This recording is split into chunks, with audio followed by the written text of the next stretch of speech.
Hello everyone, आज हम लोग सारांश पाठ्य पुस्तक जो कि 5वीं कक्षा की पाठ्य पुस्तक है उसका पाठ 8 डाकिया रामपाल की कहानी उसी की जुबानी इसके प्रश्नोत्तर पूर्ण अभ्यास सहित हल करने जा रहे हैं। आइए शुरू करते हैं इसके मौखिक भाग को। इस पाठ में किस जगह का वर्णन किया गया है? ये पहला प्रश्न है। इसका उत्तर है नैनीताल उत्तराखंड के मुख्य डाकघर का। प्रश्न नंबर 2 देखिए, डाकिये रामपाल के कितने बच्चे थे? इसका जवाब है 3, 1 लड़का 2 लड़कियां। प्रश्न नंबर 3, डाकिया रामपाल सिंह कहाँ का रहने वाला था? उत्तर रामपुर जिले के सुहार नामक गांव का। प्रश्न नंबर 4, डाकिया रामपाल पहले क्या करता था? उत्तर वह पहले डाक सेवक और पैकर था। ये तो रहे मौखिक भाग के प्रश्नोत्तर। अब चलिए लिखित भाग को हल कर लेते हैं। लिखित भाग में प्रश्न नंबर 1 है, साक्षात्कार क्या होता है? साक्षात्कार में कोई व्यक्ति दूसरे व्यक्ति के जीवन एवं कार्यों के बारे में आमने सामने बैठकर प्रश्नों के उत्तर देता है। प्रश्न नंबर 2 देखिए, डाकिये रामपाल ने अपने परिवार के बारे में क्या बताया? उत्तर उसने बताया कि उसके परिवार में माता पिता, पत्नी और 3 बच्चे हैं। माता पिता वृद्ध हैं पर स्वस्थ हैं। 1 लड़का तथा 2 लड़कियां हैं। प्रश्न नंबर 3 देख लीजिए, डाक सेवक के रूप में रामपाल सिंह को क्या क्या करना पड़ता था?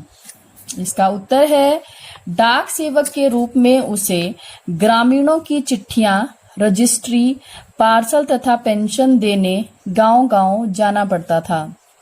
प्रश्न नंबर 4, गांव के लोग डाकिये के प्रति कैसा व्यवहार करते हैं?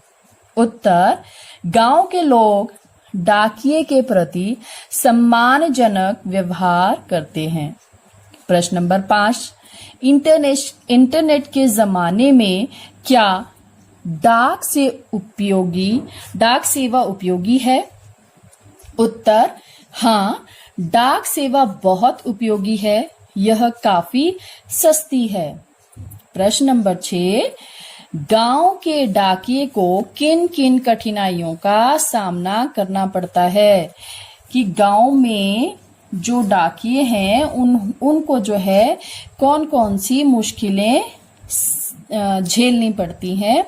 इसका जवाब है गांव के डाकिये को सुबह ही डाक का थैला उठाकर अपने काम पर निकलना पड़ता है। कई गांवों में तो साइकिल से जाना पड़ता है। अर्थात गांव के डाकिये को दूर दराज के क्षेत्रों में जो है डाक लेकर डाक पहुंचाने के लिए जाना पड़ता है। और उसके लिए यदि बहुत दूर जाना है तो उनको साइकिल पर जो है बहुत दूर तक जाना पड़ता है। प्रश्न नंबर 7 देखिए, क्या डाकिये के काम की सरकार प्रशंसा करती है? यदि हाँ तो कैसे? उत्तर हाँ, प्रशंसा करती है। वह डाकिये को विशेष पुरस्कार व प्रमाण पत्र देती है। इसके बाद आपकी पाठ्य पुस्तक में आगे का प्रश्न देख लेते हैं। सही उत्तर पर ठीक का चिन्ह लगाओ। भाग 1, कहाँ का मुख्य डाकघर है? नैनीताल, रामपुर, सुहार का। तो जवाब होगा नैनीताल का। डाकिया बनने से पहले रामपाल सिंह क्या था? डाकिया बनने से पहले रामपाल सिंह ग्रामीण डाक सेवक था। गांव के बूढ़े व्यक्ति का क्या पाकर खुश हो जाते हैं? अब आप जानते हैं गांव के बूढ़े व्यक्ति, उनको जो है पेंशन का बहुत सहारा रहता है, तो वो पेंशन पाकर बहुत खुश हो जाते हैं। प्रश्न संख्या 4 देखिए, डाकिये रामपाल सिंह ने पत्राचार से कौन सी परीक्षा उत्तीर्ण की? जवाब होगा बीए। प्रश्न संख्या 5 देखिए, डाकिया रामपाल सिंह अपने काम से संतुष्ट हैं, दुखी हैं या परेशान हैं। तो जवाब होगा संतुष्ट हैं। बताओ किसने कहा, ये जो है कथन है और किसने कहा है, ये आपने पाठ पढ़ा है। ये पहला प्रश्न है, आप अपने परिवार के बारे में बताइए। ये किसने कहा, जो इंटरव्यू ले रही थी। पहले मैं ग्रामीण डाक सेवक था, फिर मैं पैकर बना, ये कहा है रामपाल सिंह ने। क्या आपको डाकिए की नौकरी करते हुए मजा आता है, ये किसने पूछा था, जो उनका साक्षात्कार ले रही थी, इंटरव्यू ले रही थी। यहाँ से डाक थैला लेकर सुबह जल्दी काम पर निकलना पड़ता है, रामपाल सिंह जी ने कहा था। क्या सरकार ने आपके काम की प्रशंसा की है, ये कहा था जो इंटरव्यू ले रही थी, साक्षात्कार ले रही थी, उन्होंने पूछा था। अब पाठ से आगे का प्रश्न देखिए, आपकी बात, क्या आज के कंप्यूटर इंटरनेट के युग में भी डाकिये का कोई महत्व बचा है, तर्क भी दीजिए। तो इसका जवाब होगा, उत्तर हाँ, डाकिये का अभी भी बहुत महत्व है। उनके लाए पत्र जो खुशी देते हैं वह कंप्यूटर इंटरनेट नहीं दे सकते। डाकिया पार्सल, रजिस्ट्री आदि भी लाते हैं, जिससे उनका महत्व और बढ़ जाता है। आगे भाषा की बात में देखिए, अगला प्रश्न जो है आपकी पाठ्य पुस्तक में दिया गया है, भाषा की बात। उसमें प्रश्न संख्या 5 दी गई है, वाक्य बनाओ। उसके वाक्य में यहां पर दे रही हूं सबसे पहले, उसके बाद मैं पाठ्य पुस्तक की ओर जाऊंगी।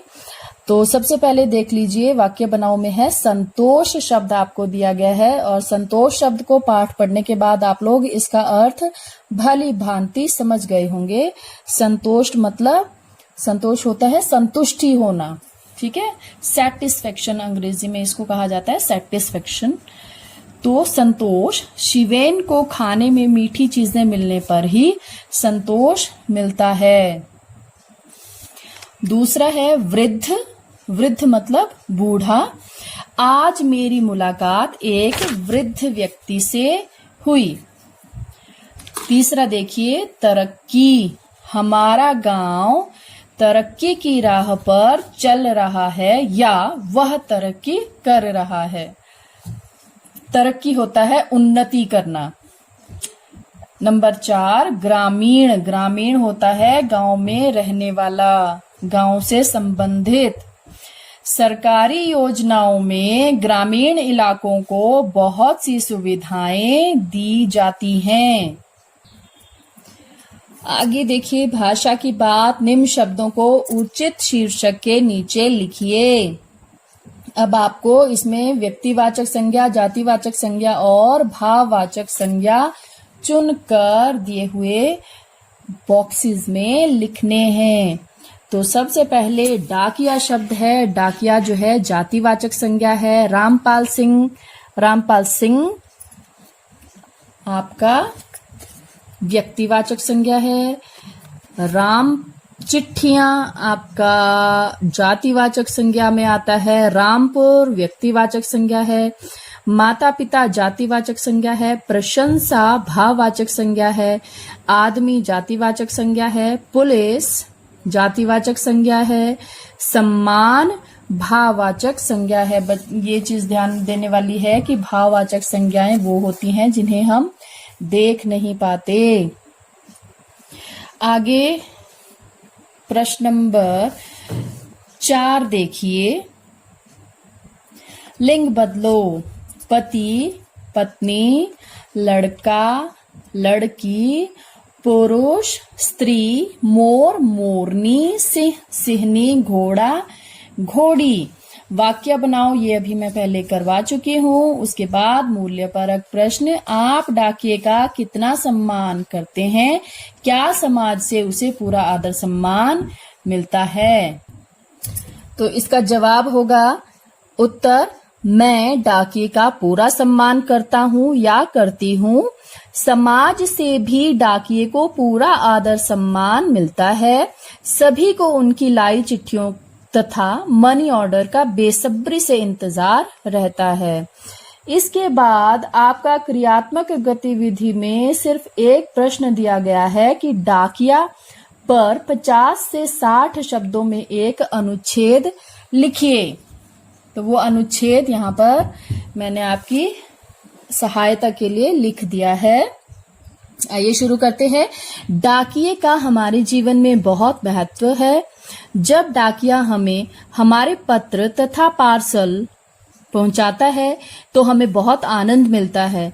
ये बड़ी ही सावधानी से डाक लेकर गांव-गांव, शहर-शहर डाक बांटने का काम करते हैं। ये सर्दी, गर्मी, वर्षा आदि की परवाह न करते हुए अपना काम पूरा करते हैं। गांव के दूरस्थ क्षेत्रों तक पत्र आदि पहुंचाने के लिए उन्हें साइकिल द्वारा जाना पड़ता है। तो आशा है आप सभी को इसके प्रश्न उत्तर समझने में कोई कठिनाई नहीं आई होगी। इसी के साथ हमारा अध्याय समाप्त होता है। धन्यवाद।